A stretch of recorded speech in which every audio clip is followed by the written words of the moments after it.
Good morning, dear students. Today we are going to discuss about electromotive force, terminal voltage, and internal resistance of a cell. So, what happens here is we have a cell, and you might have seen the battery of the vehicle, the big buses. In the big buses, this much big battery is there. In that under a small door is open and that battery is there. Or when you open the bonnet of any of the four-wheeler, you might have seen the battery plus and minus poles are there and wires are connected there. So we will try to understand what is EMF and terminal voltage and internal resistance of a cell. How it will work is like this: a battery.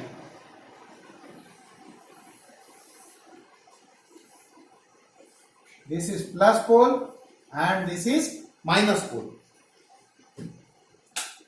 Now, because of this plus and minus, we have mentioned, and here is some electrolyte inside it.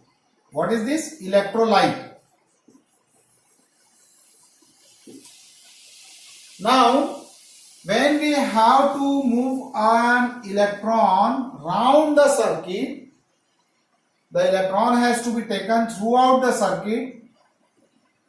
Then the work done to bring, suppose from here we are taking an electron to here and then from here to here, again back. So that work done to rotate an electron round the circuit, that is called as EMF, electromotive force. Basically electromotive force is, it is not force. Electromotive force is voltage, or you can say potential difference between the terminals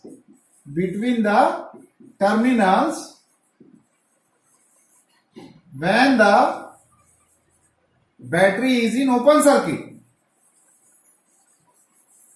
Battery is in open circuit.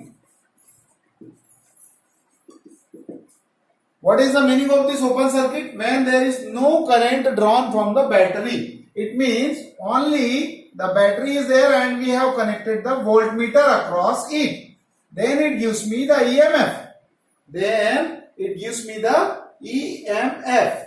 So EMF is the voltage or potential difference between the terminals of the battery when the battery is in open circuit. Open circuit means no current is drawn from the battery.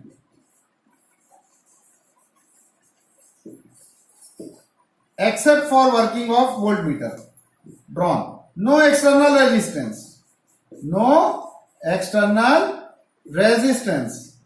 But the moment we connect an external resistance here across the battery, then what happens? Let us see. यानी कि battery है, battery के बाजू में plus है, minus है, एक voltmeter हमने लगा दिया हुआ है और एक इलेक्ट्रॉन को पूरे सर्किट में राउंड द सर्किट घुमाने के लिए हमको जो वर्क करना पड़ा, या ये कह लें कि जो पोटेंशियल डिफरेंस इस प्लस और माइनस के बीच में है, between the terminals when there is no current drawn, मतलब कोई रेजिस्टेंस वगैरह सर्किट में नहीं लगा हुआ है, तो इसको हम वोल्टेज को, दोनों वोल्टेज के बीच के डिफरेंस को, दोनों टर्मिनल के वोल्टेज डिफरेंस को हम क्या बोलते हैं? EMF.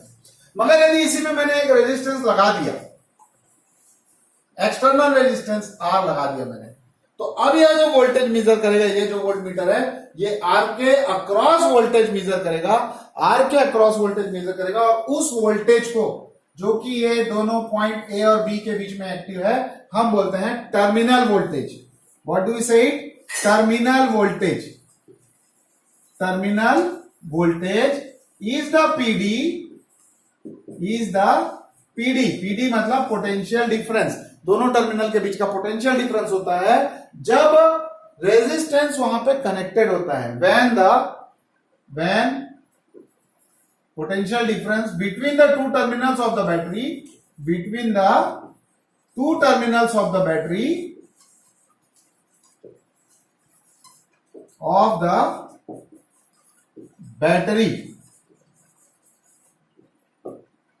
when external resistance is connected across it, when an external resistance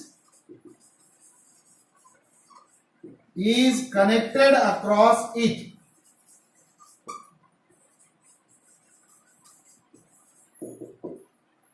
external resistance connect होता है तब जो वोल्टेज नाप रहा है उसको हम बोलते हैं टर्मिनल वोल्टेज। इसको हम रिप्रेजेंट करते हैं V से और ईएमएफ को रिप्रेजेंट करते हैं E से।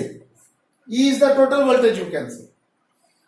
तो ये छोटा छोटा अपन ने पहले डेफिनेशन को समझा। अब बात करें what is internal resistance sir, तो सिंपल है इंटरनल, जब भाई इसमें इलेक्ट्रोलाइट है तो इलेक्ट्रोलाइट में जब इलेक्ट्रॉन मूव करेगा तो कुछ ना कुछ certainly some of the resistance would be offered by the electrolyte also, so that resistance offered by the electrolyte is called as internal resistance of the cell.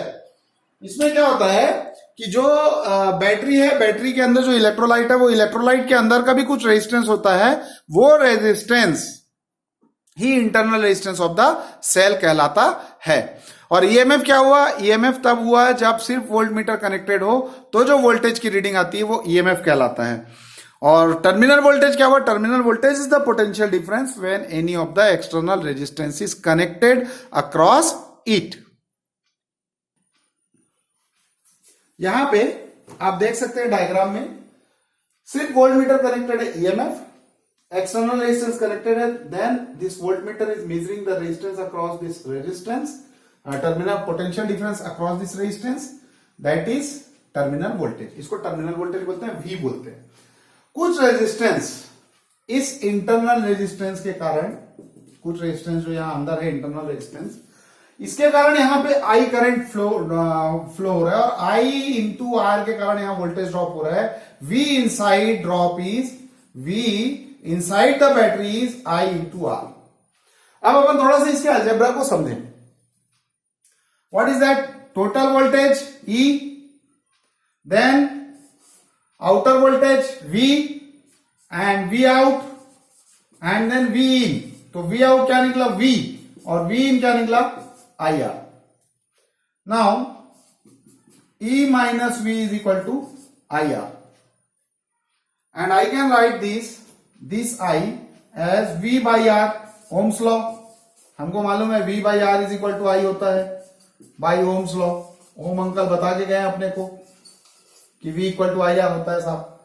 यहां से इस V को नीचे ले आऊंगा मैं, what I get E upon V minus V upon V यानी क्या हो गया 1, R is dividing here, it will multiply on being transferred from right side to left side, ये हो गया। और हमको मिलता है R यहां पे, V अपन ने नीचे लाया पहले, E by V हो गया, V by V 1 हो गया, R यहां डिवाइड कर रहा था, इंटू कर दिया। R का एक्सप्रेशन मुझे मिलता है E upon V minus 1 into capital R। This is internal resistance of the cell. Cell के द्वारा, जो सेल के इलेक्ट्रोलाइट के द्वारा ऑफर्ड इंटरनल रेजिस्टेंस है। मैं फिर से समझाता हूं। बैटरी के अंदर वोल्टेज ड्रॉप IR, बाहर वोल्टेज ड्रॉप I इंटू बड़ा R। ये वाला जो है ना, ये V क्या है, I इंटू बड़ा R है, ये है ना, इसलिए हमने यहाँ पे I is equal to V by R लिखा है। ठीक है, तो ये I की जगह पे जो I था यहाँ पे मैंने क्या लिख दिया, V बाई R। ये वाला V था, ये इधर आके माइनस हो गया, ये V यहाँ आके डिवाइड कर दिया। We are getting R is equal to this expression. और ये एक्सप्रेशन जो है काफी काम का है, एग्जाम पॉइंट ऑफ व्यू से काफी इंपॉर्टेंट है और इन सब डेरिवेशंस के बेस पे, इन फॉर्मूले पे बेस कुछ न्यूमेरिकल्स भी अपने एग्जाम्स में पूछे जाते हैं। अब हम करेंगे किरचॉफ्स करंट लॉ और Kirchhoff's voltage law. Kirchhoff's current law is based on conservation of charge and Kirchhoff's voltage law ये बेस्ड है कंजर्वेशन ऑफ चार्ज की पे। किस पे बेस्ड है ये, चार्ज कंजर्वेशन पे बेस्ड है ये, और यह बेस्ड है Kirchhoff's। क्यों भाई, current law, current is equal to charge upon time, current is equal to charge upon time. तो कंजर्वेशन किसका हुआ इसमें, चार्ज का हुआ। ये किसके कंजर्वेशन पे बेस्ड है, वोल्टेज। वोल्टेज यानी क्या हो गया, work done per unit charge, है ना भाई। अपन ने क्या पढ़ा है, W per unit charge, W per unit charge, work, work यानी क्या हो गया, एनर्जी। तो ये एनर्जी के कंजर्वेशन पे बेस्ड है, एनर्जी कंजर्वेशन पे बेस्ड है ये, law of conservation of energy पे बेस्ड है किरचॉफ्स वोल्टेज लॉ। एग्जाम में आता है 1 मार्क क्वेश्चन में कि ये चार्ज कंजर्वेशन पे बेस्ड है, एनर्जी कंजर्वेशन पे बेस्ड है। Let us understand in detail. Summation I is 0, मतलब suppose this is a point P and current I1 is coming, current I2 is coming, I1, I2, and suppose 3 currents are going out, I3, I4 and I5, ऐसे 3 current इससे बाहर जा रहे हैं, इस point से 2 current आ रहे थे। हमने पढ़ा है sum total at a point, PT यानी point of I is 0 at a point. तो the sum total of all the currents coming and entering and going out of a point is 0। This is the Kirchhoff's current law. तो what does it say is, it says that I1 plus I2, sum total of current entering the point, current entering the point is equal to current leaving the point, current leaving the point, जो उस point से exit हो रहे हैं। I1 plus I2 is equal to leaving the point, कौन कौन से जो पॉइंट से बाहर जा रहे हैं, I3, I4 और I5, I3 plus I4 plus I5। तो सम total of all the current is 0 at a point. This is Kirchhoff's current law. Voltage law क्या होता है बच्चों, हमने एक लूप ले लिया, उसमें सपोज एक रेजिस्टेंस है, ऐसा एक बैटरी है, यहां एक दूसरी बैटरी है, सेल है ना, यहां पे वोल्टेज V है, यहां पे वोल्टेज IR है, और यहां पे वोल्टेज E है, व्हाटएवर, लाइक दिस। सपोज ये की है, लाइक। अब इस लूप में सभी सोर्स ऑफ ईएमएफ और पोटेंशियल ड्रॉप का सम होगा 0। This is Kirchhoff's voltage law. मतलब sum total of E plus V plus IR would be 0 in this loop. इसमें एक चीज ध्यान देने की है, यदि हमने करंट का डायरेक्शन इसको लिया हुआ है इस तरफ, तो IR ये वाला तो पॉजिटिव लेंगे। इस E में मैं कैसे एंटर कर रहा हूं, बड़े ध्यान से इसको समझने का है, इसमें बच्चे बहुत कंफ्यूज होते हैं। अपन ने क्या किया, यहां से I का डायरेक्शन हमने लिया, एक डायरेक्शन को हमको पॉजिटिव मान लेने का है। इसको यदि पॉजिटिव मान लिया तो मैंने IR को पॉजिटिव लिया, IR पॉजिटिव। इधर से E में मैं किधर से एंटर कर रहा हूं, निगेटिव टर्मिनल से एंटर कर रहा हूं, E में माइनस E लूंगा मैं इसको, और V में भी कैसे एंटर कर रहा हूं, निगेटिव से, माइनस V। भाई बैटरी के निगेटिव में मैं एंटर कर रहा हूं, यदि I को पॉजिटिव लेता हूं तो ऐसा पॉजिटिव लिया, इधर गया, यहां से E में निगेटिव से एंटर कर रहा हूं तो माइनस, ये भी minus, minus E minus V equal to 0 in loop. Suppose इसको नंबर दे दिया 1, in loop 1, in loop 1।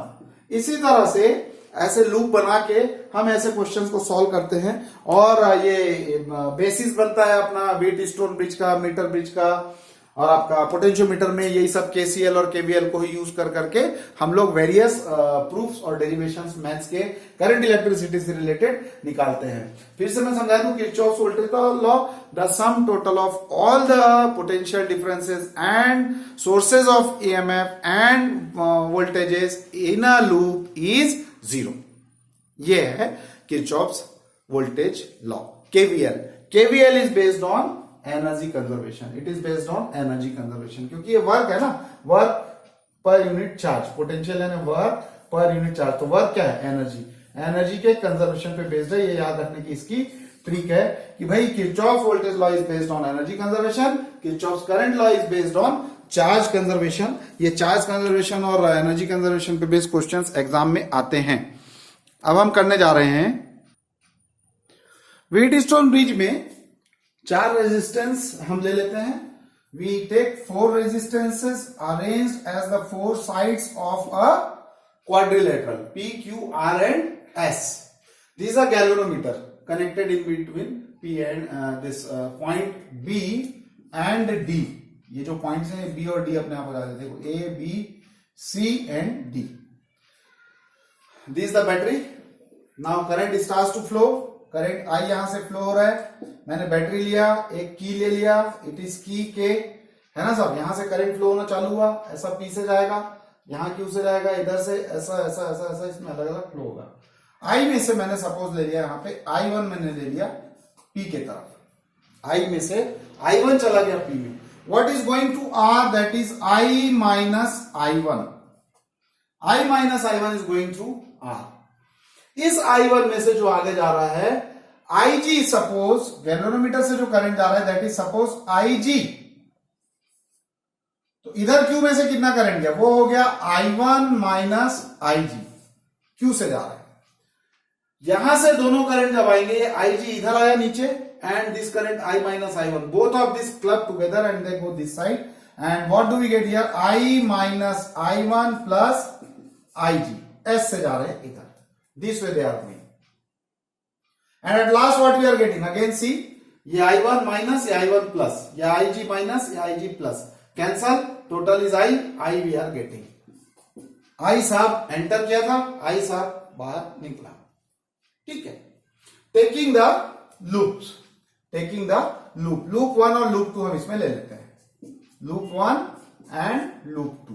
Loop one को लेते हैं और किरचॉफ्स के लॉस को अप्लाई करेंगे, तो applying Kirchhoff's loss in loop number one, Kirchhoff's loss in loop one, चलो वन में लगाते हैं पहले, वन में लगाए तो क्या मिल रहा है मुझे, देखो मैंने लिया इस आई वन को पॉजिटिव, तो P I one, I get P I one, है ना, इधर आ रहे हैं, plus I G into G, और इधर अपन देखो ये है, यहां से बढ़े, ऐसा बढ़े, क्लॉकवाइज चल रहा है, यहां ऐसा जाएंगे इस लूप में, लूप वन ये है ना, this is loop one, this is loop one, ये लूप वन है, तो I one into P, I G into G, और इधर गए तो इसके अपोजिट होगा इस वाले के, इसलिए इसको माइनस लेंगे, हम इसके अपोजिट जा रहे हैं इस करंट के, तो हमने लिया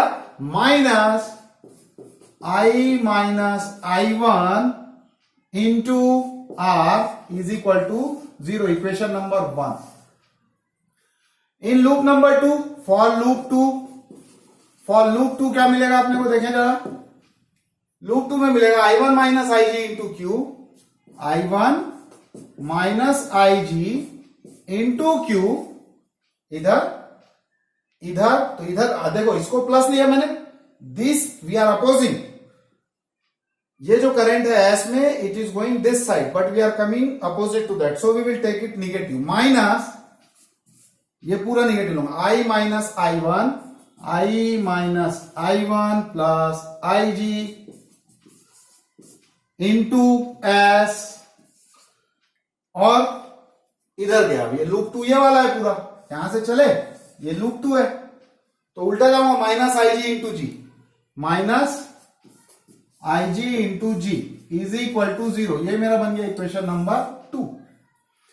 इसमें बच्चों एक खास बात हम ये करते हैं कि किसी एक कंडीशन में जब यहां का पोटेंशियल और यहां का पोटेंशियल सेम हो जाए, so when the bridge is balanced, इसको बैलेंस ब्रिज की कंडीशन बोलते हैं, जिसमें कि बी और डी का पोटेंशियल हम सेम ले लेते हैं, when the bridge is balanced, when the bridge is balanced, तो हमको क्या मिल रहा है, वीबी इज इक्वल टू वीडी, बात नंबर एक, बी और डी के बीच का वोल्टेज सेम हो गया, और जब बी और डी के बीच का वोल्टेज सेम हो गया, जब पोटेंशियल सेम हो गया दो पॉइंट का, तो करंट नहीं बहेगा। The must condition for flow of current is potential difference should prevail there, तो यहां पोटेंशियल डिफरेंस है ही नहीं, जब वीबी इक्वल टू वीडी हो गया तो आईजी क्या हो गया, zero, IG is equal to zero, IG पूरा जीरो हो गया। Keeping this value in equation one and two, इस वन और टू में आईजी को मैं जीरो कर दूंगा, जितनी जगह आईजी है जीरो रख दूंगा, कीपिंग दिस वैल्यू